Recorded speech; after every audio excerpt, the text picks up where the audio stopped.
وغادي نمشيو مباشره الاولى فقرتنا شهيوات لاله مولاتي عند غزلان من مراكش ونتعرفوا الجميع على الاقتراحات اللي غتوجد لنا اليوم. صباح الخير غزلان.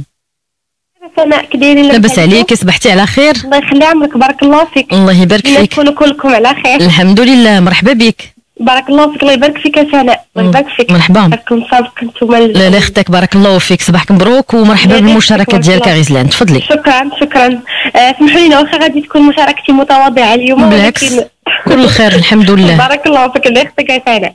المهم ما غاديش نضيعوا بزاف ديال الوقت، غنعطي واحد السندويشات ديال البحر ولا لا كيسين ولا هكا لا بغينا نمشيو. عرفتي الامهات كيشيروا بزاف اشنو يديو معاهم. غادي نعطي واحد العجين تاع واحد الكميرات كيخرج كميه كثيره، هو السيدات توجدهم نهار قبل باش يهدي واعي بالفران. واخا. بالنسبه للمقادير ديال العجين ديال الكميرات تفضلي.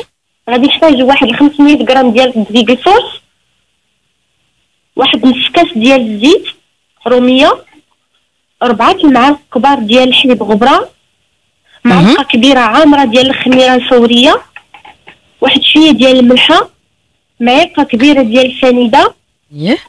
كنجمعوها بالماء عادي، كنعجنوها بيدينا ولا نعجنوها في عجانه ولا كيما بغينا. المهم السيده الا بغات كميه اكثر من هذه كتخرج 30 حبه، هذه كميات 500 غرام كتخرج 30 حبه. كتجمعها بالماء دافي ياك؟ لا دابا الصيف ما تحتاجيش كاع ديري الماء دافي باش ما تقتليش الخميره. واخا. هي الماء بارد عادي، هي الماء عادي. كنجمعوها بالماء تدلك مزيان. منين كنجمعوها وندلكوها كنضيفوا لها 2 معالق كبار ديال الزبده، تندلكوها عاد ندلكو فيها دوك 2 معالق كبار ديال الزبده رطبه، تكون الزبده رطبه. واخا درجه حراره المطبخ. واخا درجه حراره المطبخ. نعم. صافي فاش كنديروها كنخليوها نغطيوها ونخليوها حتى نديروها شي بواطه ونغطيوها بنيكه ونخليوها حتى ترتفع. من ترتفع نديكازيوها ونقطعوها كميرات صغار. هو نقطعوها كويرات صغار. من نقطعوها كويرات طريقه الخدمه ديال الكميرات كنخطو دوك الكويرات كنبسطوهم بحال بينا نقرصوهم بحال نوليو خبيزات عاد نبرموهم كميرات باش يجيو خاويين من الداخل. واخا. صافي وكنستفوهم في واحد اللاطه، نعاودو ندهنوهم، ناخذ واحد البيضه مع قطره الخل نقربوها ندهنو ليهم الوجه ديالهم هي دهنه خفيفه، ونعاودو نخليوهم يخمروا وندخلوهم يطيبوا في الفران. منين يبانو لينا ارتفعوا ندخلوهم على درجه حراره 200 درجه في الفران. راه ما كياخذوش بزاف تاع الوقت، الا كانوا خامرين مزيان عطيناهم وقت غير كيطيبوا. وما نحمروش ليهم الوجه بزاف، نخليوهم كيجيو بحال هذوك اللي كنشريهم من لي سوبر مارشي، دوك اللي كيكونوا في الميكات. تيتنفخوا مزيان وكيبقى الوجه ديالهم بيض شويه، ما تحمروهمش بزاف باش ما يبداش. فعلا. صافي كنحط نزولوهم نحتفظوا بهم في واحد البلاستيكات كنبغيو نحتاجوهم، سواء بغينا نعمروهم مباشره ونديرو فيهم الشوشوان اللي بغينا، مطيشه مقطعه، بصله مقطعه متبله بشويه الملحه وشويه تاع البزار، خص مقطع، زيتون، فرماج، نعمروهم باش ما بغينا فعلا. ليسونسيال كنحلو غير مع الخبز. ونقدروا الا ناكلوهم هكا ونقدروا نديروهم في آلات البانيني. الا بغينا ناكلوهم غير هكا كنعمروهم وندوزو لي ساندويش نسدوهم نديروهم في صافي سلوفان وصافي وكنديوهم معنا البحر كيكونوا امنين. فعلا. ما حتى شي حاجه. وكيكونوا يعني حاجه ديال الدار ما كتكونش فيها داك الريحه ديال الخميره كتكون مجهده او لا يعني فعلا. وتبارك الله ما كترجعي منهم حتى لا ضروري تبارك الله. والصراحه زوينين انهم تيكونوا رطبين فشفشين يعني مزيانين للكبار ولا الصغار، وخاصه يعني جداواتنا وهادي تيكونوا يعني كبار في السن تيبغيو شي حاجه اللي هي رطبه، راه ما كتلاقش غير الصغار في الصراحه حتى الكبار. فعلا. غادي نعطيك واحد المينيكات نتاع الدجاج كيجيو اكثر من رائعين، غتجيو بحال ديال الماك وما فيهمش بزاف تاع الماء الخضر. هذا هو المهم. كناخذوا شرائح يا اما ديال الدجاج يا اما ديال البيبي اللي بغينا، وكنقطعوهم على شكل مربع هكا باش يجيو ساهلين في الاكل، ما يكونوش طوال يا صغار شويه. يكونوا مربعات فعلا. واحد البواطه. نعم كنجيو فواحد البواطه وكنسخوا عليهم الفطر تاع الحليب مباشره، ما تبقاش كيدارتها معاهم. نخوي عليهم فطر الحليب في الملحه البزار، واحد المعلقه صغيره عامره تاع التحميره، ودرنا نص كيلو مثلا. وكندير واحد المعلقه صغيره ديال التحميره وقلنا الملحه والبزار، واحد الخماره حمراء هي اللي ضروريه في هذا الشيء كامل، والعطريه اللي بغينا. مثلا السيده بقات لها شويه تعطريها المكسيكيه، شويه تعطريها فعلا اعجاب البولستيما اللي بغيتي، ولكن هذيك المكسيكيه كتجي زوينه حيت فيها بحال لي كوت شيت كتعجب الوليدات بزاف. ما عندناش كاع نديرو غير واحد الحبه ديال المربعات ديال البنه. اذا ما عندنا نديروها يا اما بطعم الشوت يا اما بطعم البنه. كنخليوها ومعلقه كبيره نتاع مايونيز ومعلقه كبيره نتاع الكيتشوب، كنخلطو مزيان هذا الشيء. ما كديريش فيها الثومه؟ لا ما تيبغيوهاش بعض المرات. دابا انت على حساب وليدات. فعلا واخا ثومه بودره ولا واخا يقدروا ما يبغيوهاش الا كانت المجففه هي شي شويه. واخا خديتي هكا ثومه حيه ما تجي بعيده ليها الريحه تبغى لك على. لا فعلا ثومه بودره. واخا كانت بودره واخا نقدروا نديروا شويه. صافي كنقضوهم وكناخذوا واحد شويه تاع الطحين الفرن، كنعاودوا نخلطوا معاه شويه من ديك العطريه اللي بغينا نديرو، مثلا المكسيكانه اللي عندنا، وكناخذوا البيض ملي كنرقدوهم واحد 6 ساعه ولا كنجوزوهم اولا في الطحين غير عادي في البيض، عاد في الطحين اللي فيه شويه الملحه والعطريه باش تعطينا اللون اللي هما من الفوق يبقاو حمرين وذهبيين باش لا قليناهم. وتا داك الطحين نعطيوه المذاق. صافي مباشره كنقليوهم في زيت نقيه كيخرجوا هائلين ويذهبوا من اللورو من الكتان. كنجمعوهم في بواطه مع شويه الخبز ونجيو معاهم الكيتشوب او فخوماج طحينه ولا اللي بغينا، وها هما صالحين للخريجه. فعلا هاد النيوغات يعني في المطاعم ديال الوجبات السريعه يعني كيتباعوا بثمن وصعيب على انه كل عائله غادي تاخذ يعني بواطه فيها غير 6 غير كيتكالوا ما فيهم لا مذاق لا والو. يعجبوهم بزاف. انا كنجرب نفس الخلطه مع فخاد نتاع الدجاج او اجنحه وجاو رائعين وطابوا من الداخل. هو تخليهم السيدات يرطابوا داك الحليب وفي ديك العطريه هذاك الخماره والحليب هما اللي كيهشوهم.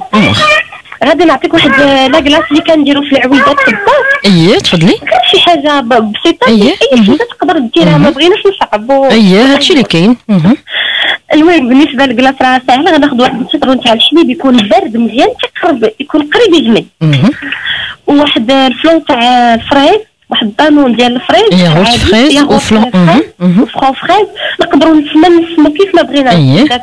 عندهم الفكره. واحد الكاس ديال السنيده، كاس لاروب ديال السنيده باش ما يجيناش حلو بزاف. وواحد الكيس تاع بودره سونتي ديال 3 غرام. ولا كنا كنخدموا بديك الشونتي تاع العبار ولا عندنا راه نعبروا منها 100 غرام كتجي كاع هي احسن من الساشي. وواحد الحليب نعم واحد قلنا نسطروا تاع الحليب هذاك ياغورت فريز وكاس لاروب تاع السنيده ومعلقه كبيره ديال حليب بودره و100 غرام ديال الشونتي. كنطربوا الكل، كنخلطوا الحليب مع الشونتي نطلعوهم نضيفوا لهم داك الفلون مع دانون مع الياغورت والسنيده. ملي كنطربوا كلشي ملي كنطربوا كنحتفظوا بجانبا في المجمد واحد شويه. كناخذوا نقطعوا فواكه اللي بغينا، واحد شي شويه الفواكه مثلا واحد الموزه مقطعه مربعات رقيقه، واحد الفريزه مقطعه مربعات رقيقه، شويه كنجيو كناخذوا هذاك المول تاع القوالب ديال الكلاص، كنرميو مثلا شويه البيبي د الشوكولاط، شي شويه ديال لي زمامات كيما بغينا. ندخلو شويه تاع هذا الخليط وكنرميو مثلا حبات كيما بغينا، يا اما حبات نتاع الفواكه ولا حبات نتاع الشوكولا كيما بغينا، ولا بسكويات ولا حسب الرغبه كيف ما بغينا. كنرميو وكنعاودو نقفلو ثاني بشويه نتاع الفواكه من الفوق، وكنسدو دوك العويدات. ما نكثروش الكميه حيت الا خشينا العود غير يفيض لينا، غير شويه القياس اللي يعمر لينا القوارب. كنجمعوا عليهم بزاف ونخشيو في المجمد يجمدوا. منين نخرجوهم نبغيو نقدموهم نقدروا الا بغينا ناخذوهم معنا، الا كانوا عندنا الثلاجات بينا نديوهم للبحر راه ماشي مشكل، نديرو غير الثلج في الثلاجه ولا غير قراعي جامدين راه كيسدوا. انا ديتهم ما خسروا ما والو. مزيان. لو ديتيهم يعني في يعني مجمدين يعني باردين في الكلاصير. انا درت اكياس نتاع الماء، درت فيهم الثلج ودرتهم تاع الماكله اللي كنت دايره العصير. السيده كفكره دير دوك الاكياس تاع الماء في الجناب، ما تخليش اكياس غلاظ، تخليهم رقاق. دوزهم على الجناب والتحت وتعاود تردهم من الفوق. الا كاين الكونجيلاتور راه يقدر يخدم ليها مزيان. ودير داكشي اللي بغات في الوسط راه ما داب ما والو، بقى كيفاش راه غير ديك الفتره الصباحيه والانسان راه كيتناول هذاك المسائل اللي كيجي معاه، راه ما دابو ما حتى شي حاجه. الله يعطيك الصحه. ما فيهم لا جيلاتي لا والو. نقدروا مثلا الا كنا باقيين في الدار ودرناهم وخرجناهم نقدروا نغطسوا ليهم من نص الشكلاط ونديروا ليها هكا شويه د الشعريه ملونه اللي تيبغوا الوليدات ولا اللوز كونكاسي ولا اللي بغينا يعني اضعف الايمان نديروا لهم الشكلاط فعلا. اي تيبغيو هما الشكلاط. وانت عطيتينا يعني بالنكهه ديال الفريز، وديك الساعه اي نكهه بغاو يديروا الشكلاط، فلان شكلاط، ياغورت شكلاط، فلان كراميل، ياغورت كراميل، بقاو غاديين على حسب كياكلوهم لا فعلا. ايه وحاجه مصايبه في الدار بلا مواد يعني مصنعه وما بلا ملونات، يعني ما كاين ما احسن منها بطبيعه الحال. وغادي نعطيك واحد الحرفه سائله حتى هي نقدروا نمشيوها معنا للبحر، وغادي نخليوها لينا حنا الكبار. ايه ضروري تنبغيو هكا شي حاجه، ما تنبغيو غير المالح، ما كنبغيوش الحلو في الصيف. بزاف الناس كيبغيو المالح، شي حاجه مالحه. عندنا في المقادير ديال الحرفه واحد 3 ديال البيضه، كاس ديال الحليب، كاس صغير ديال الزيت، واحد ياغورت مسوس، وسميتو ومعلقه كبيره ديال السنيده، وشويه ديال الملحه حسب الرغبه، وجوج ديال الخمارات، وكاس عنبه ديال الطحين فوز، وكاس عنبه ديال السميده ديال الحلوه. والحشوه غادي نحتاجو ليها واحد البصله خضاريه مشلضه، نشحروها في مقله مع شويه ديال الزبده، نضيفو عليها شي شويه ديال الفلفل ملونين. هادي نقدروا نستخدموا فيها غير داك لو غيس اللي تيبقى لينا من الثياب، من هكا خدمتي بشي خضره وبقات لك خضره مقطعه ولا شي حاجه، تقدري ديري فيها اللي بغيتي، فلفل مقطعه، بصله مشحره، المهم اللي بغينا. شويه تاع الكفته، شويه الملح والبزار نتبلو هذه الحشوه، نديوها ونجيبوها مع شويه تاع البطريه ديال الدار العاديه، نحتفظوا بها جانبا الصفه. وكندوزو للسميده في واحد البواطه، غندير هذاك السميده شنصون، واحد 2 معالق ديال الزيت، شويه الملحه، ونبسوها شويه ديك السميده ونحتفظوا بها جانبا. وناخذ واحد المقله كبيره ندهنوها بالزبده والسميده ونحطوها جانبا، مقله ديال الرطب كتبدا احسن حيت هي طويله ما كت اييه فعلا مسكرينه ما والو، كتجي صغيره دايره، هي كتجي علاش البيتزا غير في الشوفه، لا هي كتكون حريشه زوينه. فاش نقربوا هذاك، فاش كنبسو داك الشيده مع الطحين سميتو بشويه ديال الزيت والملحه، كنجمعوها بالحليب. اييه الحليب اللي جمع لينا هذاك الخياط نتاع السميده، صافي كنجمعها بالحليب كتولي عندنا جاريه. كنخويو نصها في المقله ونحتفظوا بالنص داك السائل تاع السميده، نصو نخويوه ونصو نحتفظوا به. ملي كنخويو النص كنفرشو على داك الشيء اللي شحرنا، داك البصيله وخضيره وداك الشيء اللي درنا، كنفرشوه هكا في الوسط، كنديرو شي شويه الفرماج حسب الرغبه او المتوفر، ونعاودو نخويو داك النص الاخر من الوجه وندخلوها الطيب. اييه كتنفخ مزيان وكتجي زوينه في الوجه وحميمره. كنخرجوها كنقطعوها مثلثه كنجمعوها في بواطه نديوها معنا البحر. اييه تبارك الله عليك، الله يعطيك الصحه غزلان. بارك الله فيك. فعلا اقتراحات اللي هما خفاف وساهلين. بغيت نعطيك واحد المارشميلو حصري ما عمرو تعطى شي بلاصه، غنعطيكم اليوم طريقه التحضير ديالو. واخا تفضلي. كيفاش نحضروا مارشميلو في الدار، كيكونوا اعياد الميلاد ولا كنزينوا به الطاوله، او ندوزوه في الشكلاط او نخدموا به كيف ما بغينا، هو كيجي رائع. ونتمنى الاختصاصيات يقدروا ياخذوا هذه الوصفه ويجربوها حيت هي مضمونه 100% وكيخرج كميات كثيره. بالنسبه للمقادير غادي نحتاج واحد 500 غرام ديال سنيده، 500 غرام سنيده، 176 غرام ديال الماء، هذا ماء، وعاوتاني 88 غرام ديال الماء، عاوتاني هذا سخون، ماء سخون، هذا غنحتاجو به سخون، وهذا كان 176 غرام بارد غير ماء عادي. وواحد العصير ديال حامضه كبيره، و25 غرام ديال الجيلاتين، وواحد شويه نتاع الكوك. وغنحتاجو بطبيعه الحال واحد شويه نتاع السكر كلاصي وواحد الورقه نتاع الزبده باش نخدمو فيها. غادي ندوزو للطريقه، غادي ناخذ واحد الكاسرونه تكون ثقيله ما كتحرقش، نخويو فيها بشويه الماء البارد، داك 176 غرام الماء، ونخويو الوسط بشويه داك 500 غرام تاع السنيده. ما نحاولوش نوصلوا السكر للجناب باش ما يتحرقش لينا. نخليو حتى يبان لينا نشوفوا بان راه السكر داب، يعني بحال ولا الماء والسكر لونهم صفر.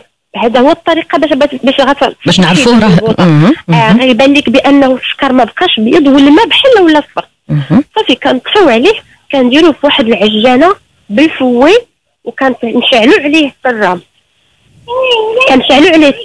على الدرجه القصوى. اييه. ونخليوه يبدا هو كيتطرب كندوزو داك 88 غرام ديال الماء اللي هي سخونه، ماشي سخونه انها درجه الغليان، راه هي سخون وصافي، الماء ساخن كندوزو فيه داك الجيلاتين. اييه.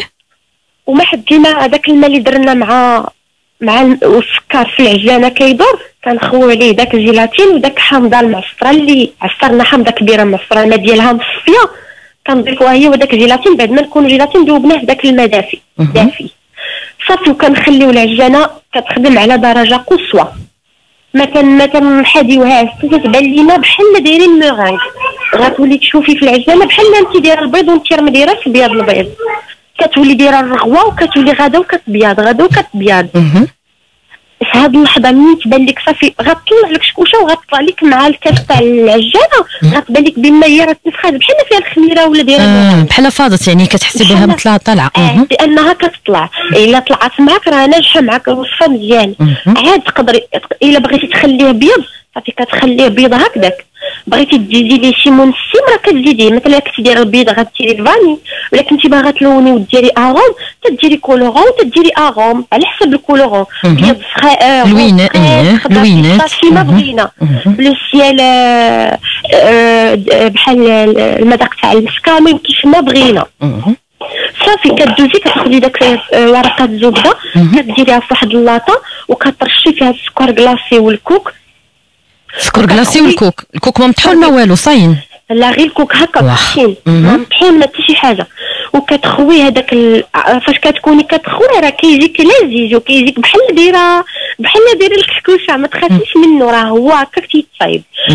غتخويه وتملسيه بشي سباتول وتخشيه غير في الثلاجه ماشي في المجمد، غير في الشبكه ديال، وتعاودي ديري ليه من الوجه ثاني واحد الطبقه ديال الكوك وصافي، وكتبسطيه بيديك مزيان وديري عليه عاوتاني واحد شويه ديال لي بابي سلوفان غير باش الوجه يجيك مساوي. وكنحطوه في الشبكه ديال الثلاجه يبرد مزيان، هو خصو يبقى نهار حيت ما الا جمدناه غير في الثلاجه. غير في الثلاجه نهار كامل حيت الا درناه في مجمد غيخسروا لينا فعلا يبقى في الثلاجه باش يشد البروده اللي بغا. صافي منين كنخرجوه كنقلبوه كيجي قطعه وحده بحال ديك الحلومه، بحال ديك قطعه الحلوم وكنقطعوه هو كيكون بيض، كنقطعوه مربعات او تقدري تقطعيه بالترونسفير بشي شكل تاع شي قطاع على شي شكيلات هكا، مثلا كاين دوك القطاعات على شكل نجيمات قليبات على شكل كورني كيما بغيتي صغار، وكتشكي فيه العويدات كيتباعوا عند اختصاصيين الحلويات، وكدوزيه في الشكلاط وتزينيه كيما بغيتي، راه كيجي في طبالي عيد الميلاد او تعطيه لوليداتك. دابا هما كيف قلتي يعني في المقادير ساهلين، خاصنا غير هاد التقنيه نتبعوها شويه بشويه. الطريقه اللي مهمه ما فيها والو، الاساسيال غير في الزينه تعطيه فعلا كيفاش يتخدم، راه تقريبا تيشد شي ثلث ساعه هو كيتخدم. وضروري ولا كان شي عجانه مزيانه راه ما تخدم يعني تخلط هادشي مزيان تجي مزيان، خلط مزيان غيجي مزيان. وضروري كاين دروكا شي عجانات انا اللي الشبكه ديالهم ما كتوصلش للقاع، ما كتوصلش للقاع ديال البول، فاش كتكوني خدامه فيها داكشي الدخلاني ما كيتخلطش لك ما كتبقاش داك الاناء اللي كنخلطوا فيه، كتبقى بحال غير مهزوزه. فهمتي كيفاش كتكوني كاع خدمتي او عجنتي او درتي شي حاجه كتلقاي السكر حات اللي كلتيحت ولا الدقيق ما وصلش مزيان مع العجين ما مخلطش مزيان، فهمتي كيفاش بغيت نقول؟ لا مفهوم. كتلقى هو راه يجربوا السيده انت ما تيبغوا الوليدات وخاصه في الاعياد الميلاد تيذوب في الفم مارشميلو بالطريقه ديال غسلان. تبارك الله عليك، وقلتي لنا تبارك الله شهيوات متواضعه اكثر من هكا ما كاين. الله يعطيك الخير، شكرا لك بزاف غزلان، الله يكبر بيك ومشكوره على المشاركه ديالك. نتوما فضل الحمد لله تعلمنا منكم بزاف ديال الحوايج والله يعطيكم الخير، ودائما الحمد لله في استفاده. الله يصاوب لك حبيبه وعطله سعيده ومسبقه. بارك الله فيك، شكرا لك بزاف غزلان، صباحك مبروك وتحيه كبيره للاسره ديالك فين ما كانت في مراكش وخارج مراكش. شكرا لك بزاف غزلان، مشكوره جدا، ونتمنى انه السيدات يكونوا سجلوا معنا هذه الاقتراحات، اقتراحات اللي هي سهله وبسيطه جدا في متناول جميع السيدات، والاهم هو انه كتجي جديده ومميزه اللي ممكن انكم تصيبوها في البيوت ديالكم الافراد الاسره بكل سهوله. فعلا هاد الدجاج يعني النوغاتس يعني ديال المطاعم الوجبات السريعه الصراحه ديال الدار كيجي زوين بزاف. غير حاولوا كيف ما قالت غزلان فعلا هذيك الهبره ديال الدجاج ملي تغسل وتنشف مزيان حاولوا انه بالموس تقطعوها على شكل مربعات، ولكن كبر من ديال القضبان، يعني كيف كنقطعوا يعني مثلا دجاج او لحوت مثلا طريفات صغار يعني في شوى، يعني نحاولوا نقطعوهم شويه كبار، مربعات يكونوا شويه كبار يكونوا احسن.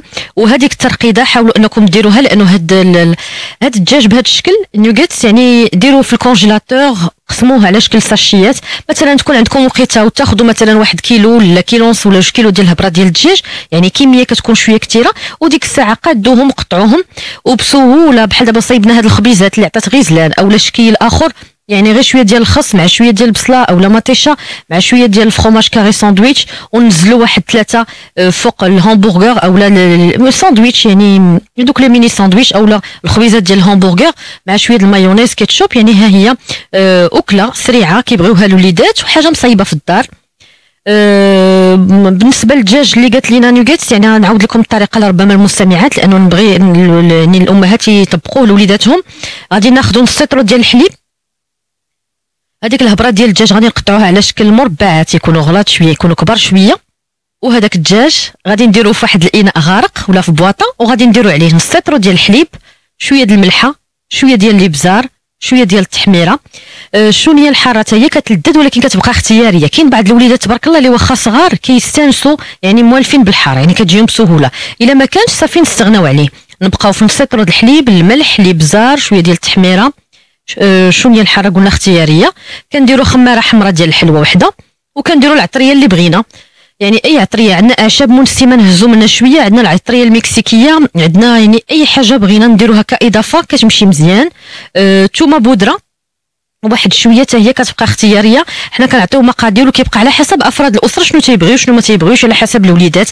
يعني اللي تيبغي الحار يزيد شويه، ولا ممكن انكم تقسموهم بحال دابا كميه ديال الهبره ديال الدجاج ديروا فيها الحار، ديروا فيها الثومه، يعني نسموها كيف بغيتو. وبالنسبه للوليدات اللي ما تيبغوش الحار قسموا واحد الكميه وخليوهم باش كلشي يعني يستافد كبار وصغار.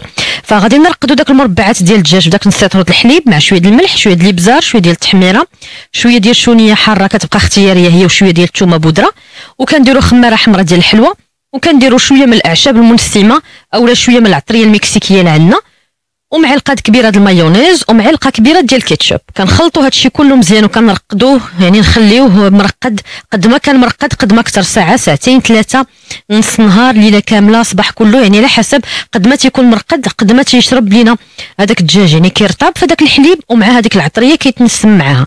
ثم كنحطوا 3 ديال الطبيصلات، واحد فيه الطحين يعني غير مغربل وما فيه حتى شي اضافه بوحدو، والبيض نحلوه بالفرشيطه يعني تحل مزيان، والدقيق اخر غادي نديرو فيه نفس العطريه اللي درنا، يعني نديرو شويه ديال الملحه، نديرو شويه ديال التحميره، شويه ديال الشونيه الحاره، نديرو شويه من الاعشاب المنسمه ولا العطريه المكسيكيه، يعني نفس العطريه اللي درنا مع هذاك الدجاج نديروها لهذاك الطحين. يعني غادي يكون عندنا 2 انواع ديال الطحين، طحين بيض عادي ما فيه حتى اضافه، والطحين الثاني منسم شويه ديال الملحه وشويه ديال العطريه والبيض. غادي ندوزوهم المره الاولى، نهزو كل مربع ديال الدجاج غادي ندوزوه في الطحين بيض عادي ما فيه حتى شي عطريه، ومن البيض نغطسوه من الطحين بيض عادي ما فيه لا عطريه لا والو، نهزوه ونغطسوه في البيض، ومن البيض غادي نهزوه في هذاك الطحين اللي فيه الملحه ومنسم بالعطريه. نبقاو غاديين نفس الطريقه، نهزو هذاك الطريفات ديال الدجاج بعد ما رقدناهم مزيان، غادي ندوزوهم في طحين بيض عادي ما فيه حتى شي عطريه، ومن طحين بيض عادي ندوزوهم في البيض، ومن البيض نهزوهم ونديروهم في الطحين اللي منسم بالعطريه، ومباشره كنقليوهم في زيت سخونه. هادو راه غير بوحدهم، ممكن انكم مثلا تقادوهم وترافقوا بهم بحال دابا درتو شلاضه يعني جرده يعني كبيره بريستيج هكا مثلا المناسبات ولا هذا، ممكن انكم تصايبوها بالطريقه اللي بغيتو. وهاد نيوغيتس يعني ديروهم في دوك العيدان الخشبيه وتبتوهم مثلا فوق اي حاجه يعني اللي زينتو بها في الوسط اولا في الجنيبات هي كتجي مزيانه، اولا مثلا اي طبق قدمتو سواء دجاج مثلا بالفيرميسيل او دجاج مع الخضره، يعني في طبق كبير ممكن انكم ترشقوا في هذوك الدجاج. هاد العيدان الخشبيه فيهم هاد نيوغيتس، عاد بالاضافه انكم تصايبوهم تخليهم في المجمد يعني ما تقليوهمش، وفوق ما تبغيوهم تهزوا منهم وتصيبوهم ودوهم معكم يعني للبحر بالنسبه للوليدات، او لا في لابيسين، او لا خارجين، او لا وليدات جاهم الجوع دغيا نعتقوهم بهذا الاقتراح، لانه فعلا كيجي ساهل وصعيب كيف قلنا في المطاعم ديال الوجبات السريعه. بواطا 6 مثلا، غير بواطا فيها غير 6 ديال هاد النوغيتس يعني كيتباعوا بالثمن، وصعيب على انه افراد الاسره تيكونوا 3 4 ديال الوليدات، عاد بالاضافه النكهه نهائيا ما كتجيش بحال الحاجه اللي هي مصايبه في الدار.